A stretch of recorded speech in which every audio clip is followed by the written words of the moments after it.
Hey, so we're going to start the make process now. We're going to go over all the phases. So now we're going to start with define.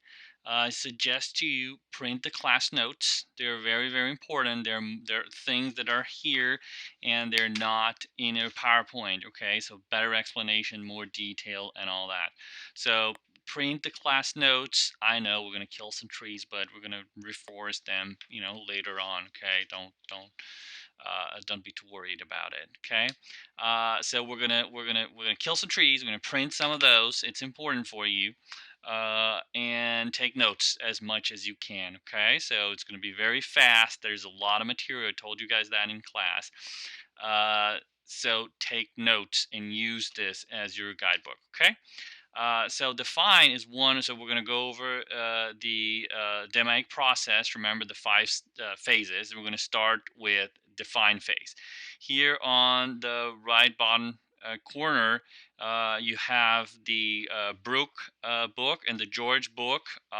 If you don't know which books are those, take a look at your syllabus. So you have those books there. So I put there the chapters that talk about what we're going to talk about. So again, a little bit more detail, a little bit more different things that can add to this class. Also, the Brooks book is about Six Sigma using Minitab. So a lot of the things and questions that you might have, how to do that in Minitab and this and that, that book kind of helps you there a little bit more also. Okay, so define phase. So just let's go a little bit back and refresh that. I showed you this picture. This is the process view. Remember, we understand a company as using a bunch of inputs, right? Workers' times, manager, equipment, facilities, layout, all that, energy. Companies do some kind of process steps, making the sandwich, or the insurance company, the hotel, whatever company it is, and creates goods and services, right? And by using those resources, there's a cost associated with all those resources, and there's a quality associated with the products and service that you generate. Okay, and all this is information about the performance of my process. Okay. So then we're going to start to call these X and Y variables. So this is very important because we're going to talk about them over and over and over again. Okay, so you need to understand that. When we talk about Y variables, is the performance metrics that I'm trying to improve. So in here I have some examples, I think. Yes. Quality, cost, inventory, delivery time, speed, whatever you're trying to actually improve. Okay. And but you can't just change the delivery time. You can't just reduce the cost, right? You can't just tweak those Y variables. Oh, let's increase my productivity. Oh, let's turn here and productivity is up. No, you can't do that. What you can do is you can change the X variables. You can change the way that you use your inputs. Okay, so X variables are related to the inputs that are the resources and methods that I use to create value to the customer, to create the products, and to use the layout and the equipment and the people and the machine and blah blah blah, suppliers and all that.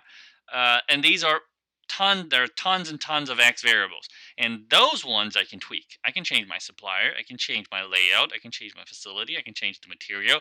These are things that I can change. Okay, and we're going to call them X variables. X impact in Y.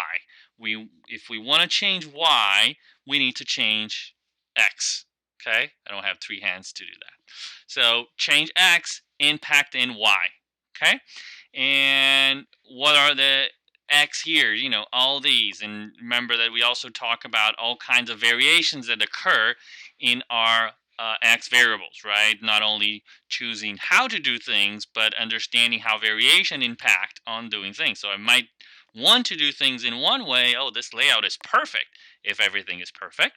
But the problem is, most of the time, things are not perfect. So this layout is a mess. So we need to do a new layout for our shop floor, just an example. Okay. So remember, now we're going to focus on the Y variable because we're in define phase. So define phase is understanding the problem and the project that we're going to work. So finding out why we're doing that, what exactly we're supposed to do, where it is, why are we, what we need to improve by how much. These are things that you want to know in the define phase. So we're not going to look at X variables yet.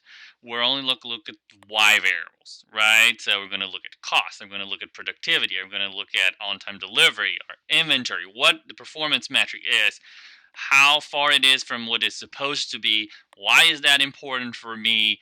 What are the things that we're going to deliver with this project? These are things that you're going to look into the define phase. Okay. So understand the project, the metric that you want to improve. So metric that you want to improve, it's the Y variable. Okay. What the customer needs and what are the boundaries of the project. So where the projects begin and start. That is very, very important because we can have a bunch of different things that can happen during the time of the project, and you go to the right or to the left and take more or less time, and then you're trying to improve something else and not and you got to confuse, and then you fail with the project. Okay, so very, very important to understand boundaries there.